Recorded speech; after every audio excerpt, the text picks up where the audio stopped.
घर चलाने वाला मर्द चाहे कितनी भी मेहनत कर ले और कितना भी पैसा कमा ले, अगर उसके घर में औरत सही नहीं है ना, तो वो कंगाल का कंगाल ही रहेगा। पत्थरों से प्यार किया, नादान थे हम, गलती हमसे हुई, इंसान थे हम। आज जिन्हें हमसे बात करने में तकलीफ होती है, कभी उस शख्स की जान थे हम।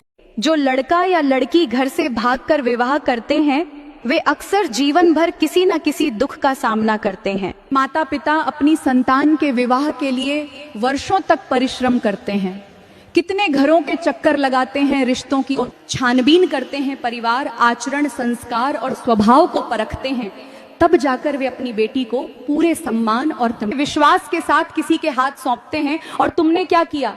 2-4 मीठी बातें हुई, कुछ सपने दिखे और भाग गए। क्या सच में इतना ही जीवन भर का निर्वाह करने के लिए पर्याप्त है? क्या कभी सोचा है कि सामने वाला व्यक्ति भीतर से कैसा है, उसका स्वभाव, उसका चरित्र, उसका अतीत कैसा है? याद रखना, जो बाहर दिखता है और जो भीतर होता है, दोनों में जमीन आसमान का अंतर हो सकता है। इसीलिए शास्त्र माता पिता की अनुमति को अनिवार्य बताते हैं, क्योंकि माता पिता कोई शत्रु नहीं होते। वे देख समझकर, सोच बूझकर केवल एक ही कामना रखते हैं कि उनका बच्चा जीवन में सुखी रहे। पर आज के समय में स्थिति कितनी विचित्र हो गई है। बच्चे माता पिता की बात मानना तो दूर, उनका अपमान करने लगे हैं। शास्त्र स्पष्ट कहते हैं, पितृदेवो भव मातृ देवो भव, माता पिता देवताओं के समान हैं। यहाँ तक कि जवान होकर अपने ही बुजुर्ग माता पिता पर हाथ उठाने से भी नहीं चूकते। शास्त्र स्पष्ट कहते हैं, यदि माता की आराधना नहीं हुई तो भगवान की आराधना कैसे सफल हो। पिता की सख्ती बर्दाश्त करो ताकि काबिल बन सको। पिता की बातें गौर से सुनो ताकि दूसरों की ना सुननी पड़े। पिता के सामने ऊंचा मत बोलो, वरना भगवान तुमको नीचा कर देगा। पिता का सम्मान करो ताकि तुम्हारी संतान तुम्हारा सम्मान करे। पिता की इज्जत करो ताकि इससे फायदा उठा सको। पिता का हुक्म मानो ताकि खुशहाल रह सको। पिता के सामने नजरें झुकाकर रखो ताकि भगवान तुमको दुनिया में आगे करे।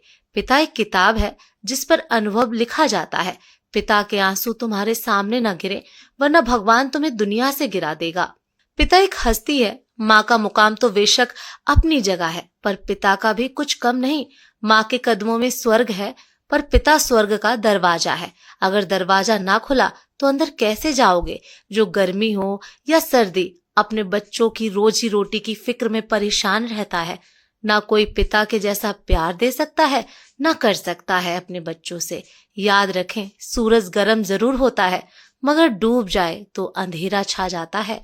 अगर सच बोलने से दुश्मन बढ़ते हैं तो वही दुश्मनी मेरे लिए गर्व की बात है। जिसके दुश्मन नहीं होते, इसका मतलब है कि वो कभी सही के लिए खड़ा ही नहीं हुआ। याद रखना, जो सही के लिए खड़े होते हैं उनके दुश्मन जरूर बनते हैं, क्योंकि जहाँ आवाज उठानी चाहिए वहाँ चुप रहना अच्छाई नहीं, डर है।